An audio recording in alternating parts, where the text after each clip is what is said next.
தேவையான அளவு எண்ணெய் விட்டுக்கோங்க. எண்ணெய் நல்லா காஞ்சதும் 2 பிரிஞ்சி இலை, 4 கிராம்பு, ஒரு அன்னாச்சி மூக்கு, 2 பட்டை, ஒரு மராட்டி மூக்கு, 3 ஏலக்காய், கொஞ்சமா சோம்பு, 4 மிளகு இதெல்லாம் சேர்த்துக்கோங்க. இப்போ இந்த ஸ்பைசஸ்லாம் எண்ணெயில நல்லா வதங்கின பிறகு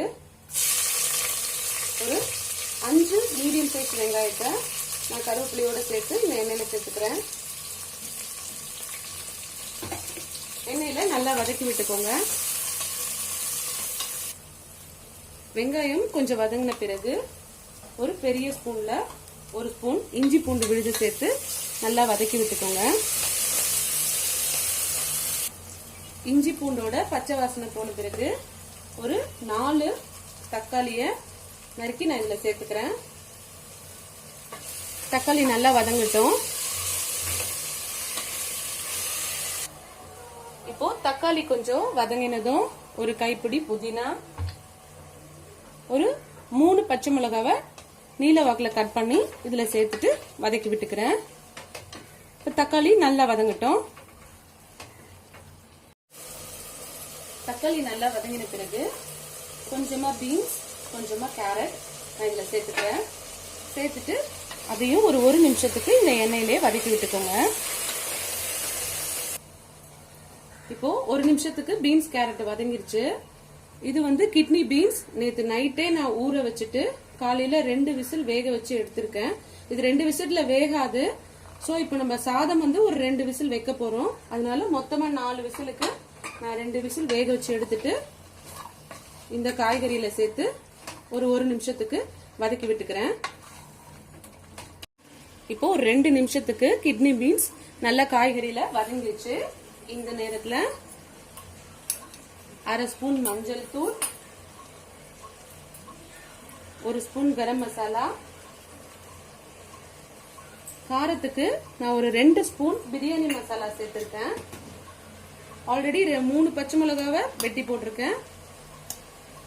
இப்போ நம்ம நார்மலா குழம்புக்கு சேர்க்கிற மிளகாய் தூள் 1 ஸ்பூன், தேவையான அளவு உப்பு சேர்த்துட்டு நல்லா கலந்து விட்டுக்கோங்க.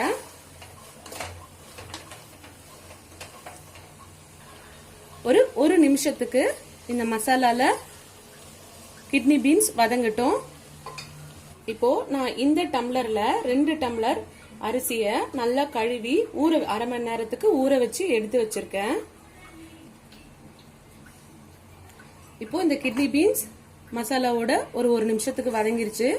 இந்த நேரத்துல ஒரு டம்ளர் தண்ணி சேர்த்து இதை நான் நல்லா கலந்து விடுறேன். ஒரு கொதி வரட்டும்.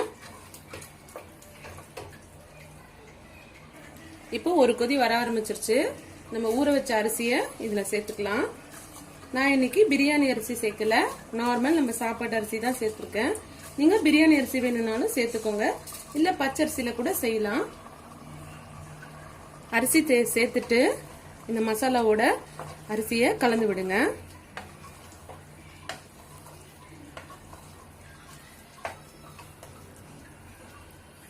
இப்போ நான் இதுல தண்ணி சேர்த்துக்கிறேன்.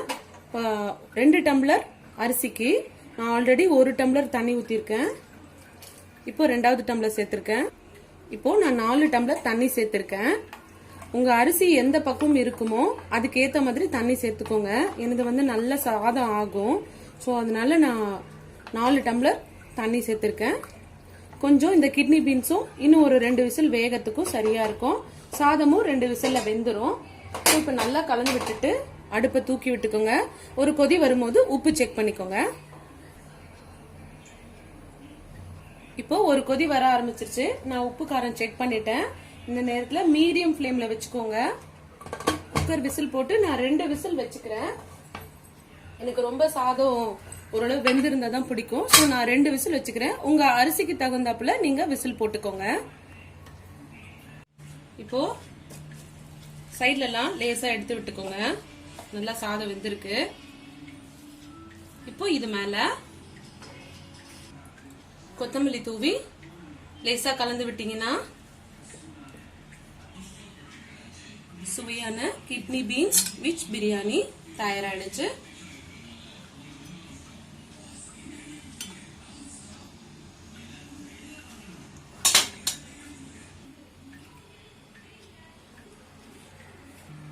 இதே மாதிரி நீங்களும் செய்து பாருங்க. எப்படி வந்துச்சுன்ட்டு மறக்காம எனக்கு கமெண்ட்ஸ்ல சொல்லுங்க. இந்த வீடியோ உங்களுக்கு பிடிச்சிருந்ததுன்னா லைக் பண்ணுங்க, ஷேர் பண்ணுங்க, கமெண்ட் பண்ணுங்க. மறக்காம என் சேனலுக்கு சப்ஸ்கிரைப் பண்ணிக்கோங்க. தேங்க்யூ.